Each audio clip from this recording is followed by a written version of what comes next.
All right, guys, so since my last video of the C7 Corvette ZR1 having some issues, starting with the spark plugs here, I've had some questions come up, and I wanted to be as transparent as possible with this entire process. So one of the questions came up, asked me, Justin, how do you know that one of the spark plugs was bad? Well, there's a couple different ways I know this.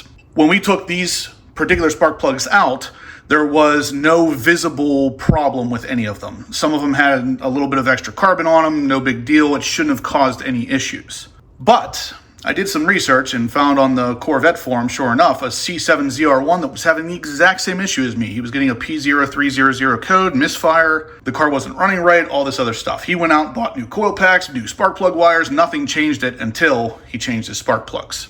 Now, I just assumed I was having that same problem, so I started with the spark plugs first, and luckily I did because one of these is bad. How do I know that? Well, I replaced all of them, and then the P0300 code went away. Now I am presented with a new code now, the P0420 code, which I believe is a direct result of one of these plugs being bad, which then kind of wiped out the catalytic converter on the driver's side. So that is still to be determined. I'm going to be taking it to the dealership for that because it is still under warranty as far as the catalytic system is concerned. So what are we doing here today? Well, we're going to do a test on these plugs the best way I can in my garage, and that is with a multimeter. Now, we're going to take the multimeter and we're going to read some different ohms readings on these spark plugs, and I guarantee one of these is going to be a problem. It has to be, because when I replaced the plugs, the problem went away. So one of these is an issue. If you guys haven't seen the previous video, I'll link it right up here somewhere, but basically, once I replaced all 8 of these, the problem went away. So, it's simple math. Let's go ahead and start testing these things. So for the multimeter, what I'm going to do is I'm going to put it on ohm resistance here. I'm going to put it at 20K. Basically, this is going to read a number on the screen whenever I touch both of the testing leads here to the top and bottom part of the spark plug. So the very top part that gets plugged into the spark plug wire, and then the bottom diode where the actual spark comes from. If I touch both of these to those tips, we will actually see an ohm rating pop up on the screen. I'm not so concerned about the ohm rating as long as they're all within the certain spec. So don't worry too much about the number, as so much as if we get a number. So basically, if one of these things doesn't give us a number at all, we know that's the problem plug. So let's start. First spark plug. So again, I'm just touching lead to, trying to set that up so you guys can see it. And again, I'm just touching lead to diode.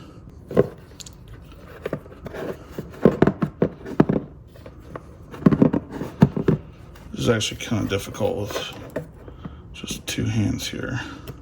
So we see there 5.05. Now, what we're also going to do is test all the way up the plug, because one of these things could, of course, be broken somewhere inside. This one seems okay, and it is getting a reading at the tip. So this is a good plug. Okay, so spark plug number 1. I don't actually know which cylinder this was in. I didn't mark them, but this is the first one we tested tonight. So I'm going to move that over to the side. Grab the next one here. I just put the old plugs back in the new plug boxes. But let's go ahead and test this one as well. Same kind of thing. Both testing leads at opposite ends. So there we got, it's rolling around a little bit on that tiny diode, but it's about the same, yeah, around 4. And again, we'll just test the other areas of the plug just to make sure nothing was broken. Okay, so that is another good plug. All right, so moving on to plug number 3. So again, we'll just test the diode here. When I changed out the spark plugs, it fixed the issue, so I'm assuming one of these plugs is going to be bad, but I don't know, maybe we'll be surprised here. All right, so there we got about the same ohms again. We'll test other parts of the plug. Uh-oh. Yeah, so here we go. This one here, sure enough, is reading, it's reading ohmage out of the entire metal part of the spark plug. So this one is definitely no good. That means this one was creating spark out of all the metal parts here. So this was definitely one of the issue plugs, at least one, if not more. So you can see here, I'm touching the metal to the metal. It is leaking ohmage as well as on the diode. So this plug was firing, but the problem was it was grounding to the block and possibly other places, shooting out of, yeah. Interesting. So just to compare this again to this spark plug, which reads ohmage at the tip or the diode of the plug. Right there's the ohmage, but if we go up to the metal parts of the plug, it's not reading any. That's a good plug. This one here is reading ohmage. Sure enough, out of all of the metal parts, every bit of metal on this plug is reading. So this plug is definitely no good. Right here. This is the plug. So you guys had questions about how I knew one of these plugs was bad, and my only answer was I swapped out the plugs and I fixed the issue. Now I don't know what cylinder this plug was in, but this is definitely grounding itself to something that it shouldn't be, because the spark basically is coming down here all the way through this plug and should only come out of that tip. None of this stuff should read anything. As you saw on these two plugs, it's not reading anything, but on this one, it is. So this was definitely shooting the spark out and grounding on something before it was giving the full spark to the car. This is definitely a problem plug. So I'm gonna set this one aside. We're gonna keep testing them though to see if there are any other ones or if that's the only one. So that's really interesting. I'm glad we're doing this. I'm actually really glad I saw that, because when I pulled these out, they physically look fine.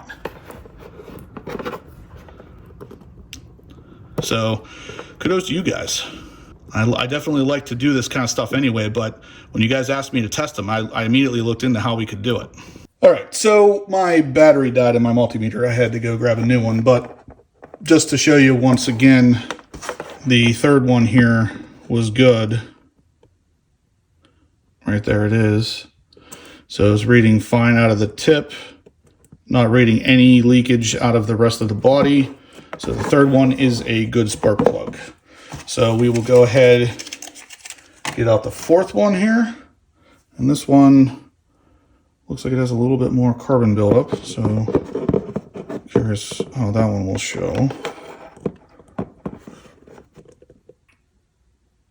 And that one is reading normal as well.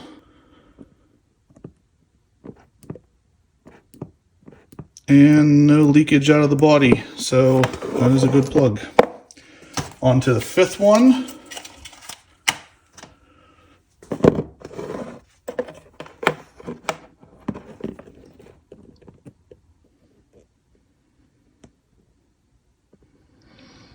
Okay, so that is a good plug as well.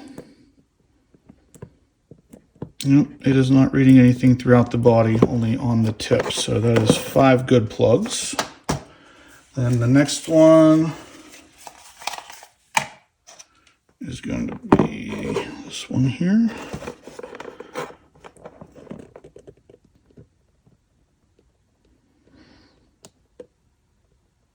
That is a normal reading plug. Not reading anything throughout the rest of the body. That is a good plug. And then the last one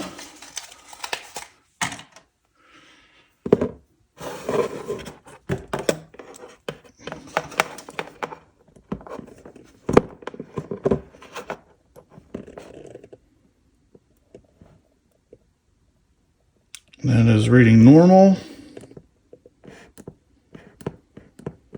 Not reading anything out of the body, so I got 7 good plugs. This is interesting, guys, because I'll be honest with you, when I took these plugs out, I didn't see anything wrong right off the bat.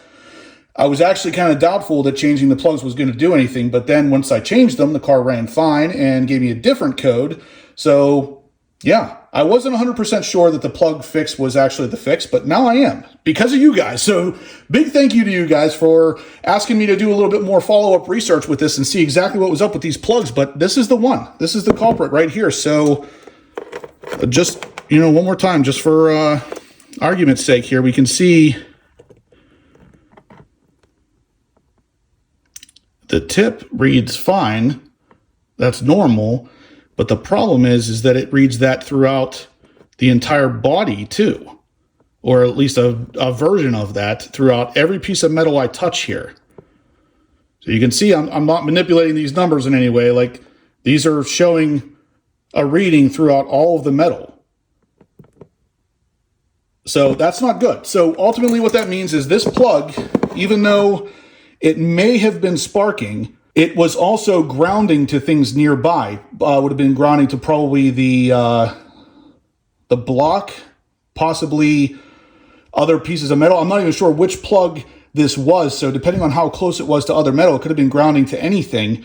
And if nothing else, it would have been reducing the potency of that spark out of that plug, which is exactly what was happening. So the car was telling me there was a misfire, but it couldn't tell me which cylinder was misfiring. So the P0300 is a random misfire. The P0301 would be a misfire of cylinder 1. So it being P0300, it had no idea what plug was misfiring because this plug was probably still firing, just not at a 100% effective rate. So basically, that's the plug that caused the issue. So whenever I replaced all the plugs, I fixed the issue, even though physically, you can't tell if there's anything wrong with this plug. Yeah, it's got a little bit of carbon on it, but that's normal. I mean, the car runs relatively rich from factory for safety purposes in the tune, and that's what you're seeing there. But these plugs shouldn't be bad.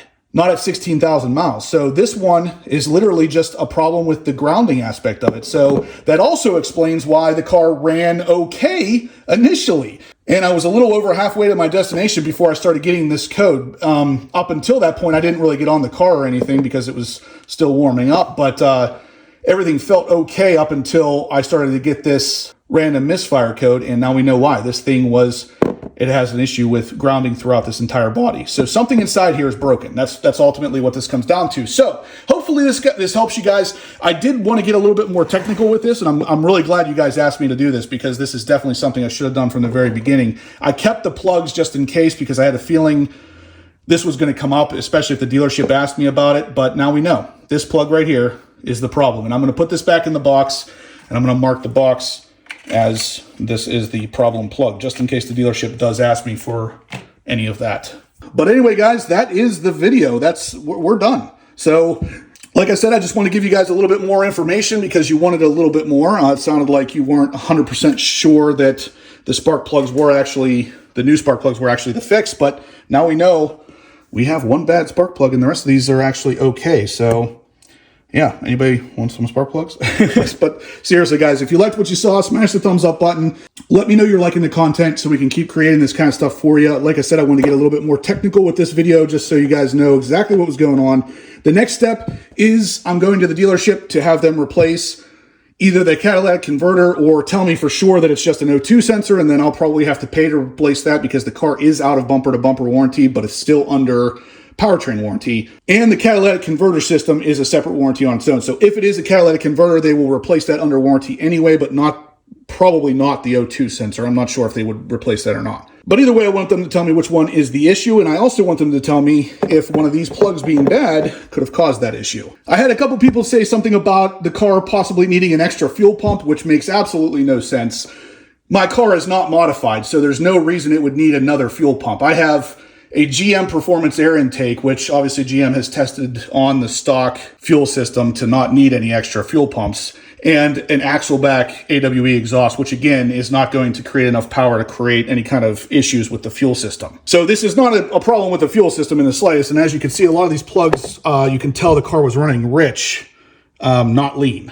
So it's not a fuel pump issue, but we're going to find out for sure after I talk to the dealership about the catalytic converter, see exactly what the issue was and if one of these bad plugs could have caused it, like I said. So stay tuned for that video, guys, in this ever-evolving saga of check engine light mystery with the C7 ZR1. Just kidding. It's not really that big of a deal. I knew it was a bad plug. It caused a bad cat. After we fix those two things, the car's going to be good to go. But if you guys do want to follow along, make sure you smash that subscribe button, and I will catch you in the next one.